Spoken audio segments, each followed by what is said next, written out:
For 3 centuries, the realm of the gods had basked in an unparalleled era of peace and prosperity. The Golden Age was ushered in by the benevolent rule of the Pantheon, each deity safeguarding their respective domains with unwavering dedication. At the centre of this divine harmony stood Gerald, the god of constitution, god of death, patron of the underworld and the god of earth; Calypso, the goddess of intelligence, patron of the moon, mistress of the night, and goddess of ice; Reka is the goddess of dexterity, goddess of fire, mistress of the day and the patron of the sun; Bob, the god of wisdom, father of dragons and beasts and god of air; Utagif, the god of strength, the god of war and the god of stone; and lastly, Nameless, god of charisma, the god of magic and god of water. These 6 pillars upon which the very foundation of their world rested. Yet, as the ages passed, a dark shadow began to creep into the hearts of these 2 once noble deities. Slowly, insidiously, the corruption took hold, whispering promises of greater power and unimaginable dominion.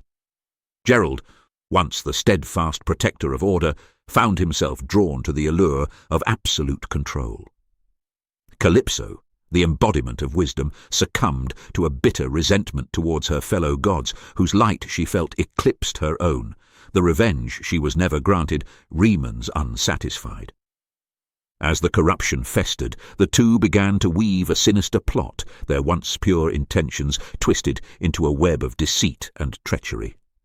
Their sights were set upon the one deity they feared and envied the most, Nameless, the enigmatic god of charisma and magic, whose very essence was the foundation upon which their paradise was built. One fateful day, Gerald and Calypso enacted their plan. Under the guise of a celebratory gathering, they lured Nameless to a secluded grove, where they struck him down with ruthless efficiency. The god's lifeless form crumpled to the earth, his luminous aura flickering and fading, leaving a profound void in the fabric of their reality.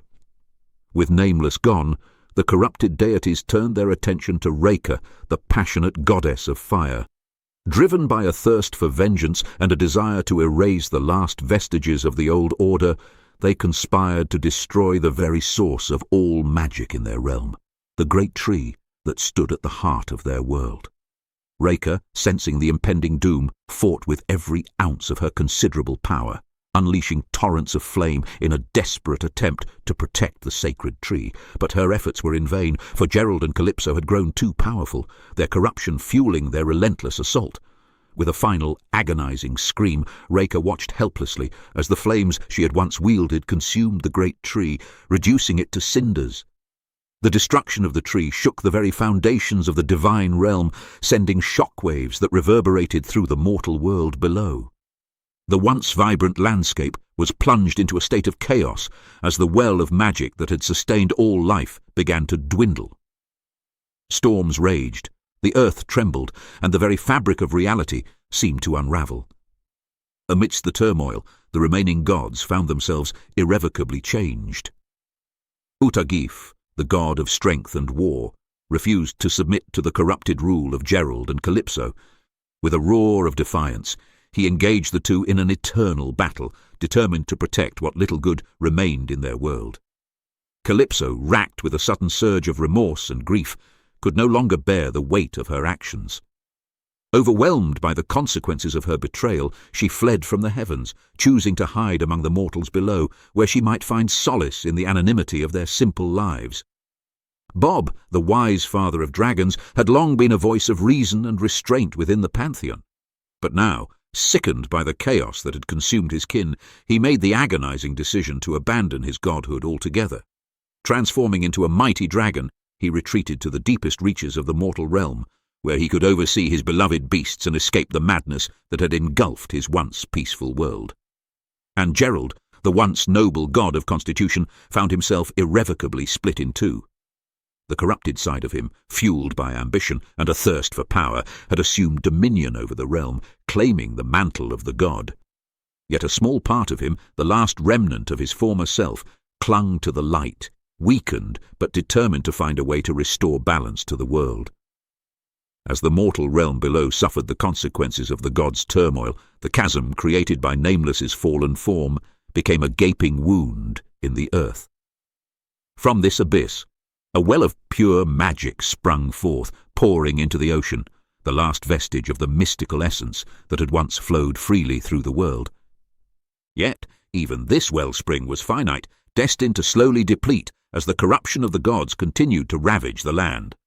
Monsters, demons, and the undying hordes, once held at bay by the magic of the great tree, now roamed freely, terrorizing the dwindling pockets of humanity that struggled to survive in this new apocalyptic reality. As the world descended into darkness, the stage was set for a conflict that would determine the fate of all existence. Utagif, harnessing the powers of the fallen Raker, has grown strong enough to match Gerald's dark form. But only match. It is said that storms and earthquakes are the echoes of their eternal battle. Gerald's still pure being was able to escape his now corrupted form, and is commanded by duty to try and hold the rest of reality together. Gerald's corrupted self, now bearing the name of his old master Belgor, is locked in an eternal struggle trying to reclaim his divided self and rule as the one true god. Utagif, the last remaining bastion holding back the darkness, and Gerald's pure self trying to wield the powers of reality to keep the fabric of their world together. In the face of such overwhelming adversity, the remnants of humanity and the few remaining magical creatures clung to the hope that the last vestiges of light might yet triumph over the encroaching darkness. For if the well of magic were to run dry, the world they knew would be lost forever, leaving only a bleak and desolate future in its wake.